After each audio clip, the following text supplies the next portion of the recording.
لگے اعلی حضرت کا نعرہ لگ رہا ہے، ہمیشہ لگے گا۔ بسم اللہ الرحمن الرحیم۔ کل تک آپ نے دو بھائیوں کا وہ قصہ مکمل انداز میں سن لیا کہ جس میں سے ایک کو اللہ تعالیٰ نے بے شمار مال و دولت، آل و اولاد سے نوازا، لیکن اس کے باوجود اس نے ناشکر پن کا اظہار کیا اور اس پر غرور اور تکبر کیا، اور ساتھ ہی ساتھ جو اس کا فقیر مسکین بھائی تھا اس کو اس نے نظر حقارت سے دیکھا اور اس کی تحقیر کی۔ تو اس کا انجام کیا ہوا، دونوں کا انجام کیا ہوا، وہ بھی آپ نے سن لیا۔ اب اسی کی مناسبت سے اس کو کہ دنیاوی مال و دولت اور آل و اولاد کی کثرت، ان چیزوں پر فخر کرنا، غرور کرنا، تکبر کرنا اور فقراء کو، مساکین کو نظر حقارت سے دیکھنا، یہ انتہائی معیوب چیز ہے، کیونکہ یہ ناپائیدار چیزیں ہیں۔ یہ دنیاوی مال و دولت یہ سب ناپائیدار ہیں اور یہ سب کی سب جو ہے وہ فانی ہیں۔ اس کو کہ یہ باقی رہنے والی نہیں ہے، ان کی مدت جو ہے بہت کم ہے، تو قلت مدت، ناپائیداری اور اس کا عارضی ہونا، اس کو ایک تمثیل سے سمجھایا جا رہا ہے۔ اس کی ایک مثال بیان کی جا رہی ہے کہ یہ ایسا ہے جیسے کہ جو ہے وہ ہم پانی آسمان سے اتاریں، اس پانی سے زمین کو سرسبز و شاداب کرتے ہیں، اس کے بعد کچھ دنوں کے بعد جب خزاں کا موسم آتا ہے تو وہی سرسبز و شادابی جو ہے ختم ہو جاتی ہے اور وہ گھاس سوکھ کر کے بالکل جو ہے وہ ریزہ ریزہ ہو جاتی ہے، اور ہوائیں اس کو پوری دنیا کے خطوں میں جو ہے وہ اڑا کر کے ان کا نام و نشان مٹا دیتی ہیں۔ تو یہ دنیا کی جو زندگی ہے، یہ جو دنیا میں تمہیں مال و دولت اور جاہ و منصب حاصل ہے، اس کی بھی عمر بہت کم ہے۔ تو یہاں پر تمثیل اس طور پر ہے کہ ایک جو ہے وہ منظر کو دوسرے منظر سے تشبیہ دی گئی ہے۔ جملے کی جملے سے تشبیہ ہوتی ہے، مطلب یہ ہے کہ مجموعی طور پر کئی چیزیں جمع ہوں اور ان سے ایک مفہوم واحد کو اخذ کیا جاتا ہے، اس مفہوم واحد کو تشبیہ دی جاتی ہے دوسری چند چیزوں سے پیدا شدہ منظر اور اس کے مفہوم واحد سے۔ تو یہاں پر کسی ایک کا جاہ و منصب پر فائز ہونا، مال و دولت اس کا حاصل کرنا اور مال و دولت کی کثرت کا ہونا، اور پھر اس پر اس کا غرور اور تکبر کرنا، ان تمام چیزوں سے ایک حالت منتزعہ پیدا ہوئی جس کا انتزاع کیا گیا۔ ان تمام چیزوں سے ایک حالت کا انتزاع کیا گیا، یعنی ایک مفہوم جو ہے وہ اخذ کیا گیا، اور وہ مفہوم ہے عارضی طور پر ان تمام چیزوں کا سرسبز و شاداب ہو جانا۔ تو یہ سرسبز و شاداب ان کا ہو جانا، اس طریقے کا ان کا جو ہے وہ حسن منظر، یہ مشابہ ہے اس حسن منظر سے کہ جو موسم بہار میں دنیا کا ہوتا ہے، جنگلات کا ہوتا ہے، کہ جو ہے وہ ہر جگہ سبزہ ہی سبزہ نظر آتا ہے، لیکن جب جو ہے وہ خزاں کا موسم آتا ہے تو وہی پیڑ اور پودے جو بالکل جو ہے وہ ہرے بھرے تھے اور ان کا جو ہے وہ سگار وہ سرسبز و شادابی تھی، لیکن خزاں میں وہی پتے سوکھ جاتے ہیں اور پھر وہ جو ہے وہ ریزہ ریزہ ہو جاتے ہیں اور ہر جگہ جو ہے وہ اڑے پھرتے ہیں۔ تو یہ ناپائیداری کو جو ہے وہ بیان کرنے کے لیے یہاں پر جو ہے وہ تمثیل پیش کی گئی ہے۔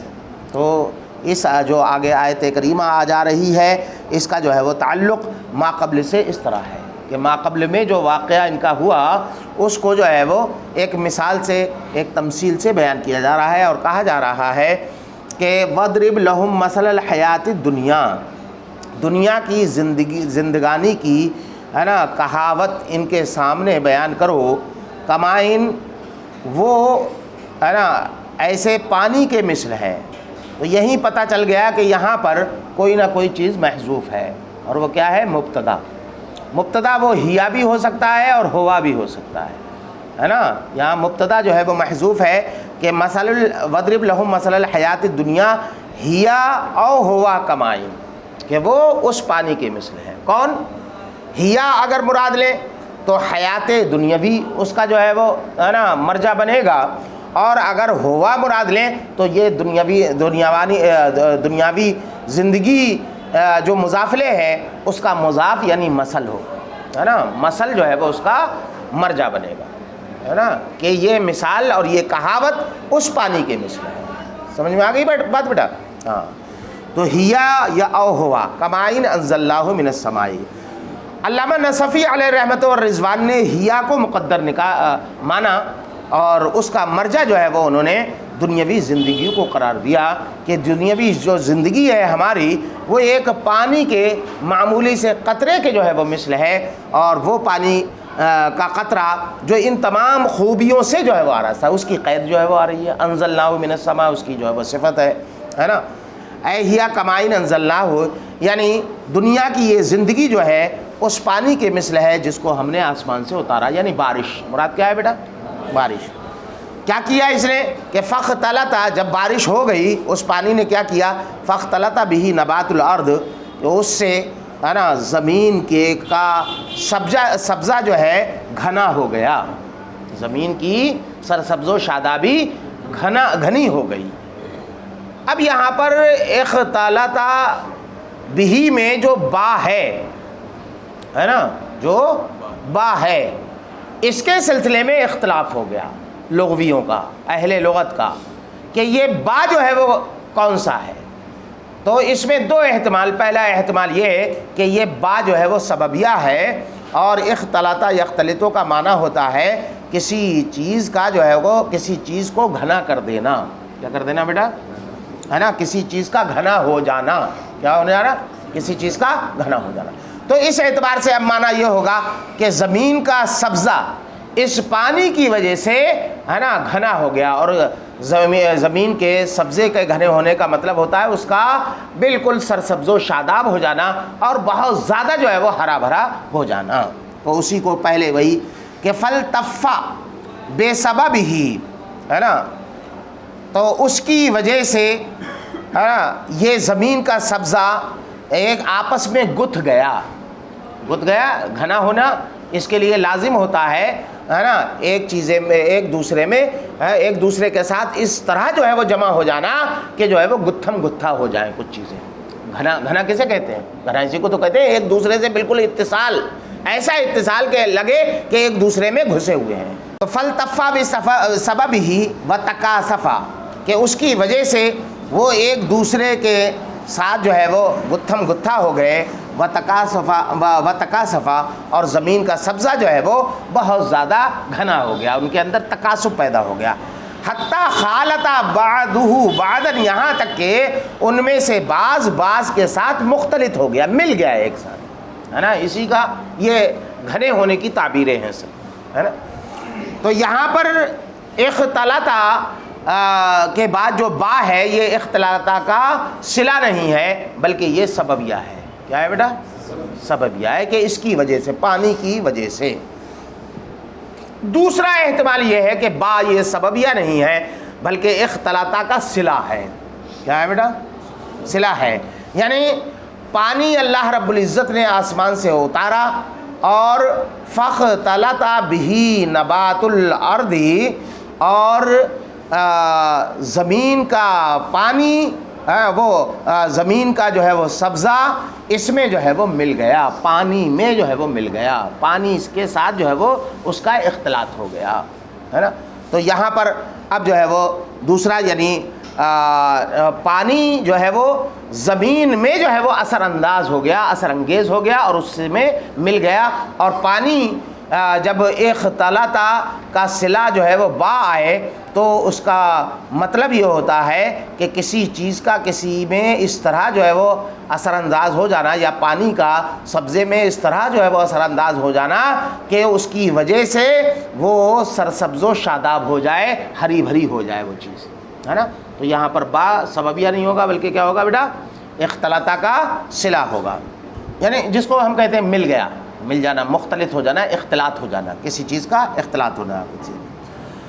او اثر فی النباتی الماء، یعنی اس کا جو ہے وہ مطلب یہ ہوگا کہ فاختلط بہ نبات الارض کا، کہ زمین میں پانی اس طرح جو ہے وہ اثر انگیز ہوا کہ فاختلط بہ، کہ یہ زمین کا سبزہ اس کے ساتھ جو ہے وہ مل گیا، حتیٰ رویا، یہاں تک کہ یہ زمین کا سبزہ سرسبز و شاداب ہو گیا. کیا ہو گیا بیٹا؟ سرسبز و شاداب ہو گیا. بہت زیادہ جو ہے وہ ہرا بھرا جو ہے وہ ہو جانا، بہت زیادہ جو ہے وہ اس کا ہے نا سرسبز و شاداب ہو جانا. پہلی صورت یہ ہوئی. تو پہلے یہی تو ہوتا ہے کہ زمین سے جو ہے وہ آسمان سے پانی اترتا ہے تو موسم بہار یہ کہلاتا ہے. یہ موسم جو برسات ہوتا ہے تو اس میں آپ دیکھتے ہیں کہ پانی برستے ہی گھاس جگہ جگہ جو ہے نکل آتی ہے اور وہ سوکھ جاتی ہے، جو ہے نا، پھر جو ہے وہ اس میں ہریالی پیدا ہو جاتی ہے. اس کے بعد کیا مرحلہ آتا ہے؟ فاصبح حشیما، اور پھر وہ سبزہ ہے نا سوکھ کر کاٹا ہو جاتا ہے، سوکھ جاتا ہے. حشیمن سوکھ کر ریزہ ریزہ ہو جاتا ہے. حشیم کسے کہتے ہیں؟ ایسا اس طرح کسی چیز کا سوکھنا کہ سوکھنے کی وجہ سے، کڑک ہو جانے کی وجہ سے وہ ریزہ ریزہ ہو جائے، ٹکڑے ٹکڑے جو ہے وہ ہو جائے، ہے نا. تو بہت سی چیزیں وہ ہوتی ہیں کہ جو یہ بہت زیادہ جب سوکھ جاتی ہیں تو ٹکڑے ٹکڑے جو ہے وہ ہو جاتی ہیں. تو یہ بھی آپ نے گھاس پھوس دیکھی ہوگی کہ جب جو ہے وہ سوکھتی ہے، پتے سوکھتے ہیں تو پھر ریزہ ریزہ ہو جاتے ہیں کہ نہیں ہو جاتے؟ وہی مطلب ہے. یا بسم منکسرہ، ہے نا، یعنی وہ سوکھ کر کے متکسرہ، ہے نا، اور ریزہ ریزہ جو ہے وہ ہو جاتے ہیں. یہ حشیم، اس کا یہ جو ہے وہ آپ جانتے ہیں کہ یہ ان چیزوں کے مثل ہے کہ جس میں تائے وحدت لگا کر کے واحد کا معنی حاصل کیا جاتا ہے، اور اگر تائے وحدت نہ ہو تو اس میں جمعیت کا معنی ہوتا ہے. تو حشیم جو ہے وہ یہ جمع ہے. یہ دراصل جواب دے رہے ہیں اس سوال مقدر کا کہ نبات تو جو ہے یہ جمع تھی تو حشیمن جو ہے وہ کیوں لایا گیا؟ تو کہا گیا کہ حشیمن جب تا کے بغیر ہو تو یہ جو ہے وہ اس میں جنس ہوتا ہے، اور اس میں جنس میں واحدت کا معنی پیدا کرنے کے لیے ہے نا تائے وحدت کو لایا جاتا ہے. تو حشیم یہ جمع ہے. تو پتہ چلا کہ یہ زمین کا جو سبزہ پانی کی وجہ سے، بارش کی وجہ سے سرسبز و شاداب، مزید جو ہے وہ نکھار اس میں پیدا ہوا تھا، اس میں سگار پیدا ہوا تھا. یہ سب جو ہے وہ ایک دن سوکھ جاتی ہیں، یہ ساری سرسبز و شادابی سوکھ جاتی ہے. تو واحد اس کا جو ہے وہ حشیمہ ہے.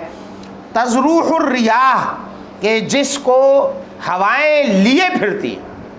ہوائیں جب چلتی ہیں تو یہی تو جو ہے وہ ٹنکے بن کر کے جو ہے وہ ابھرتے ہیں. طوفان آتا ہے تو وہ چلتے ہیں کہ نہیں چلتے ہیں؟ وہ کون سی چیزیں؟ ہریالی والی چیزیں تھوڑی جو ہے وہ ہوا میں آتی ہیں. وہ سوکھے جو ہے وہ ہوتے ہیں، تنکے ہوتے ہیں. تنکوں کی طرح جو ہے وہ اڑا کر کے ہوائیں لے جاتی ہیں. تنصفہ و تطیرہ یا و تطیرہ، یعنی اس کو جو ہے وہ ہے نا گھماتی ہیں اور ان کو اڑاتی ہیں. الریح، اختلاف قرات. ہماری جو قرات ہے وہ کیا ہے؟ تزروح الریاح. کون سی ہے؟ جمع کے ساتھ. اور ایک قرات اس میں حمزہ اور علی کوفی کی ہے جو انہوں نے واحد کے طور پر ریح جو ہے وہ پڑھا ہے، تزروح الریح. وکان اللہ علی کل شیء، اور اللہ رب العزت ہر شے پر. ہر شے پہ سے یہاں مراد کیا ہے؟ کل واحد واحد، ہے نا، کائنات کی ہر چیز نہیں، بلکہ یہاں جمعیت سے مراد، شے سے مراد. چکے آپ کو کئی بار بتا چکا کہ کسی بھی کلمہ کا جو معنی ہوتا ہے وہ سیاق و سباق سے متعین ہوتا ہے. تو یہاں سیاق و سباق جو چل رہا ہے وہ چل رہا ہے وجود و فنا کا، ہے نا، ابقاء و ایجاد کا. کہ کسی چیز کو وجود بخشنا یا اس کو جو ہے وہ باقی رکھنا ہے نا، اس کو زندگی جو ہے وہ فراہم کرنا، یہ اللہ رب العزت کی قدرت میں ہے۔ کہ یہاں پر دیکھو اللہ رب العزت نے ان مردہ ہے نا جو گھاس پھوس تھی، سوکھی ہوئی تھی، اس کی باقی کچھ باقیات جو ہے وہ رہ گئے تھے، جب پانی جو ہے وہ اس پر برسایا تو وہی جو ہے وہ ایک دم وجود پذیر ہو گئے، وجود ان کو حاصل ہو گیا۔ پھر اللہ رب العزت نے انہیں فنا کے گھاٹ جو ہے وہ اتار دیا۔ تو اللہ رب العزت تو کل شے میں یہاں مراد جو ہے وہ انشاء اور افنا ہے، تو اسی کو علامہ نصفی نے فرمایا کہ من الانشاء والافنا، یعنی جو ہے وہ کسی چیز کو وجود بخشنا، نشو نما کرنا اور پھر اس کو فنا جو ہے وہ کر دینا، ان تمام پر اللہ رب العزت جو ہے وہ قادر ہے، مقتدرہ قادر ہے، قابو والا ہے، سب اسی کے دست قدرت میں ہے۔ تو یہاں پر یہاں تک جو ہے وہ فاز با حشیمن تزروح الریاح، یہاں تک جو ہے وہ مشبہ بہی جو ہے وہ ہے، کیا ہے بیٹا؟ مشبہ بہی، یعنی ان تمام چیزوں سے کہ پانی، پھر پانی کا جو ہے وہ برسنا، پھر اس جو ہے برسات سے زمین کے کا بناؤ سدھار ہونا، اس کا سرسبز و شاداب ہونا، پھر اس کے بعد جو ہے وہ ان کا سوکھ کر کے ہے نا ہواؤں کے دوش پر پوری جو ہے وہ کائنات میں جو ہے وہ گھومنا، ریزہ ریزہ ہو کر کے، ان سے ایک جو ہے وہ حالت، ایک منظر جو ہے وہ آپ اخذ کیجئے، اور وہ منظر کیا ہے؟ وہ دو لفظوں میں ہے، وہ کیا ہے؟ انشاء اور افنا۔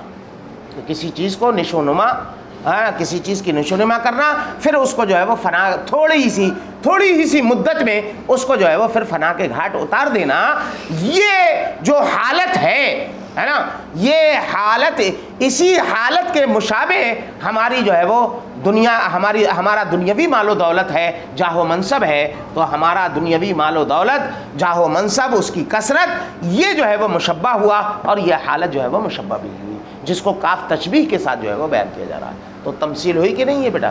ہے نا، جملے سے تشبیہ۔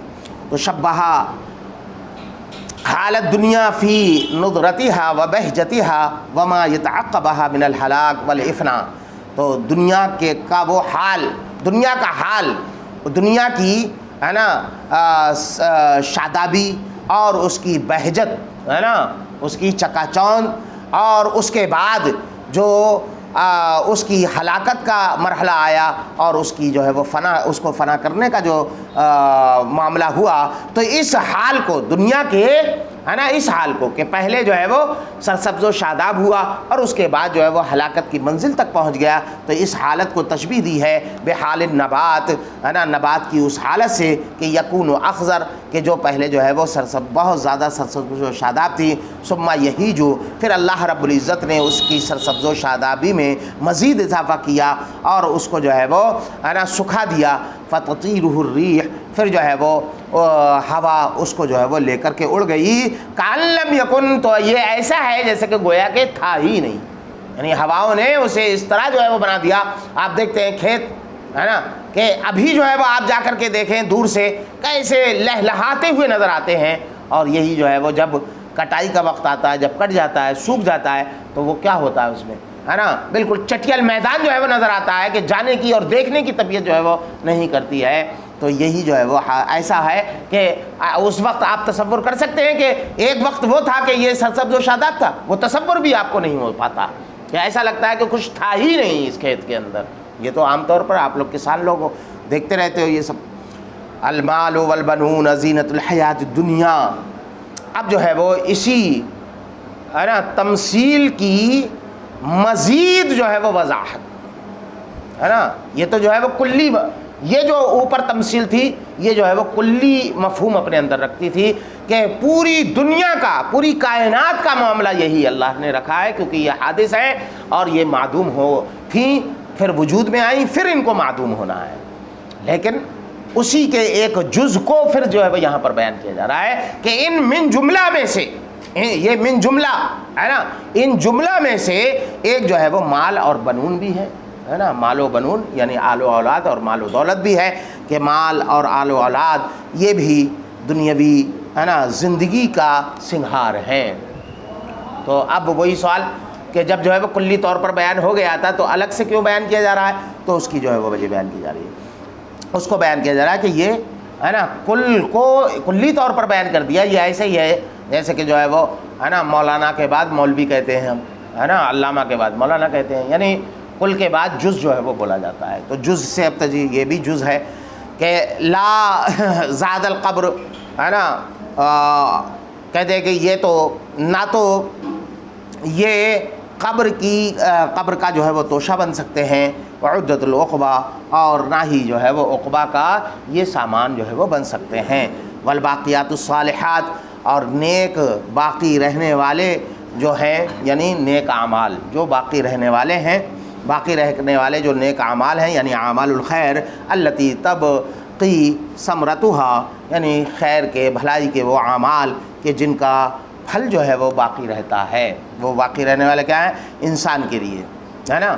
یعنی مطلب یہ ہے، یہاں ایک اعتراض یہ ہوا کہ باقیات صالحات سے مراد جو ہے وہ اعمال ہے، تو اعمال کے لیے تو جو ہے وہ ہے نا بقا ہے نہیں. اعمال تو وہ معنوی چیزیں ہیں، جس طرح ہم نے بولا، ہم بولتے ہیں تو ہمارے الفاظ جو ہے وہ ہوا میں تحلیل ہو جاتے ہیں، ایسے ہی اعمال جب ہم کرتے ہیں تو وہ جو ہے وہ کرنے کے بعد ان کا پتہ نشان بھی نہیں رہتا. تو باقیات کیوں کہا جا رہا ہے؟ تو کہتے ہیں باقیات سے مراد جو ہے وہ ان اعمال کا اثر ہے. کیا ہے بیٹا؟ ان اعمال کی اثر انگیزی ہے جو انسان کے لیے ہمیشہ باقی رہے گی. یعنی باقی رہے گی کہاں؟ عقبہ تک جو ہے وہ باقی رہے گی، اور وہی جو ہے وہ اعمال کے جو آثار ہیں، جو اس کی اثر انگیزی ہے، وہی اس کی حفاظت کرے گی. تو یہاں پر باقیات الصالحات سے مراد جو ہے وہ تمام اعمال خیر. پہلی توجہ کیا ہے کہ تمام اعمال خیر. دوسرا جو ہے وہ قول یہ ہے کہ یہاں باقیات الصالحات سے مراد ہے نا عموم نہیں ہے، بلکہ جو ہے وہ خصوص ہے. اور وہ خصوص کیا ہے؟ مخصوص اعمال نماز پنجگانہ اسی کا. دوسرا قول یہ ہے کہ یہاں اعمال خیر باقیات الصالحات سے مراد صلوات خمس ہوں. تیسرا قول یہ ہے کہ اس سے مراد جو ہے وہ سبحان اللہ والحمد للہ ولا الہ الا اللہ واللہ اکبر ہے. اور حدیث پاک میں بھی آیا ہے کہ جب باقیات صالحات کے بارے میں اللہ کے رسول سے سوال کیا صحابہ کرام نے کہ وہ کون سے اعمال ہیں جن کا اثر باقی رہتا ہے، تو اللہ کے رسول صلی اللہ علیہ وسلم نے بہت تاکید کی باقیات صالحات کی حفاظت کے لیے، اور فرمایا کہ تم سبحان اللہ والحمد للہ ولا الہ الا اللہ واللہ اکبر پڑھا کرو، ہے نا. تو یہ بھی ہے. خیرن، تو یہ باقی رہنے والے نیک کام یہ بھلے ہیں، ہے نا، اچھے ہیں، زیادہ بہتر ہیں عند ربک، تمہارے رب کے نزدیک. کس کے اعتبار سے؟ خیرن میں ابہام ہو گیا تو اس کی تمیز آئی ثوابا، ہے نا، اجر اور ثواب کے اعتبار سے، جزا کے اعتبار سے. وخیرن، اور بہتر ہیں کس کے اعتبار سے؟ عملاً، امید لگانے کے اعتبار سے، امید کے اعتبار سے اور ثواب کے اعتبار سے یہی بہتر ہے. اور یہ جو مال و دولت ہے، اولاد کی کثرت ہے، جاہ و منصب ہے، اس پر جو ہے وہ امید لگانا، ان سے خیر کی امید رکھنا، بھلائی کی امید رکھنا، یہ جو ہے وہ صحیح نہیں ہے نا. صحیح ہے کہ اعمال خیر سے آپ بھلائی کی امید رکھو، وہی تمہارے کام آئیں گے. لِأَنَّهُ، ہے نا، وعد صادق، اس لیے کہ یہی جو اعمال خیر ہیں یہی جو ہے وہ سچا وعدہ ہے. اور اکثر الاعمال، اور زیادہ تر جو امیدیں ہوتی ہیں، امیدیں جتنی بھی ہوتی ہیں، اعمال جتنے بھی ہیں، ہے نا، آرزویں، تو زیادہ تر آرزویں کاذبہ، یہ جھوٹی ہوتی ہیں. بہت سی امیدیں انسان لگاتا ہے لیکن جھوٹی ثابت ہوتی ہیں. یعنی ان صاحبها یعمل فی الدنیا ثواب اللہ، یعنی مطلب یہ ہے کہ اعمال خیر کرنے والا جو شخص ہے وہ دنیا میں اللہ کے اجر کی امید رکھتا ہے. وَيُصِيبُهُ فِي الْآخِرَةِ، جو اس کو آخرت میں مل جاتا ہے. یہی کر کے تو کرتا ہے. دنیا میں ہم نیک اعمال کیوں کرتے ہیں؟ دنیا کے اجر کے لیے تو نہیں کرتے ہیں، اسی امید پر تو کرتے ہیں کہ اللہ رب العزت ہمیں ہمارے ساتھ جو ہے بھلائی کا سلوک کرے گا. تو جو امید رکھی، یہ امید وہ ہے جو آخرت میں سچی ثابت ہوگی. اس کے برخلاف ہم امید رکھیں، ارے آرزو کرے ارے وزیر اعظم بن جائے، تو وہ جھوٹی ہوگی کہ نہیں ہوگی؟ جھوٹی ہو جائے گی، کاذب ہو جائے گی. تو زیادہ تر آرزویں جو ہیں وہ جھوٹی ثابت ہوتی ہیں، لیکن اعمال خیر سے انسان جو امید رکھتا ہے وہ امیدیں، ہے نا، وعدہ صادق بن کر کے آخرت میں اسے مل جائیں گی، پوری ہو جائیں گی، سچی ہو جائیں گی.